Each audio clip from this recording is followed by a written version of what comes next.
Here's Lindsey Graham. Anti-Semnites to all the isolationists. All the anti-Semnites. Listen close. All the anti-Semnites to all the isolationists. This retard doesn't even know how to say anti-Semite properly.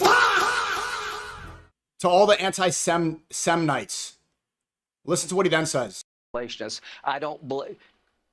Forget it. I'm not with you. I'm with Israel. I will be with Israel to our dying day. They're the best ally we could hope for. So we have a command. At what point does this become straight up treason? He will have undying support. This is a South Carolina senator saying that he has undying allegiance to a Middle Eastern country bombing the war. How does that make any sense? Are you ever going to speak about South Carolina? When do these people get... And also, when is there going to be a protest for this? Americans quite literally lit the country on fire for George Floyd. You have South Carolina senators saying they have undying allegiance to another country. Does this make any sense to anybody? When is it enough? When can we be like, enough is enough?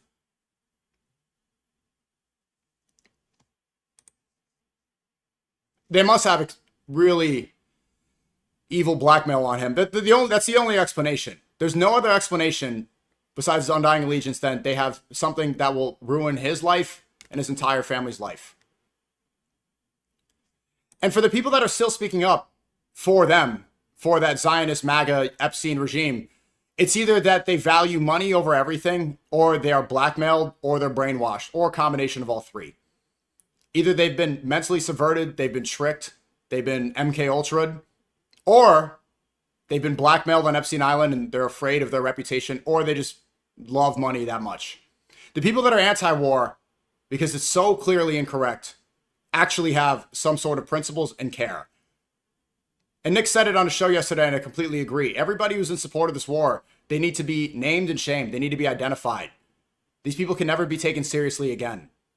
These are very obviously compromised people.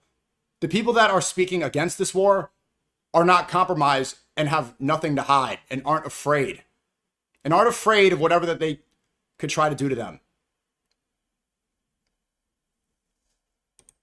Energy from President Trump, who I think is Ronald Reagan plus. All the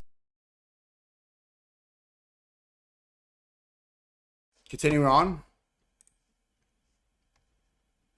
More from Lindsey Graham. I'm going back to South Carolina and ask him to send sons and... Okay, there's no way he said this. Up to our allies, step up, get our air bases out of Spain. They're not reliable. Move all those airplanes to a country that would let us use them when we're threatened by a regime like Iran. To our friends in Spain, man, you have lost your way. I don't want to do business with you anymore.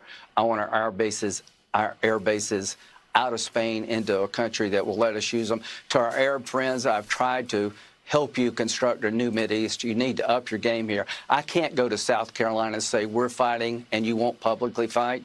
What you're doing behind the scenes, that has to stop. The double dealing of the Arab world when it comes to this stuff needs to end. I go back to South Carolina. I'm asking them to send their sons and daughters over to the Mideast. Wrong one. Listen again. One more time. I messed up the soundboard. World when it comes to this stuff needs to end. I go back to South Carolina. I'm asking them to send their sons and daughters over to the Mideast.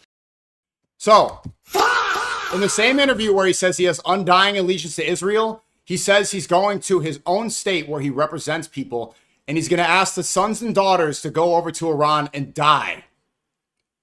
They are so compromised, they are sending your sons and daughters to die for another country. He won't die. He's not going to go fight in the war. He's not going to get enlisted. He's going to make money from this.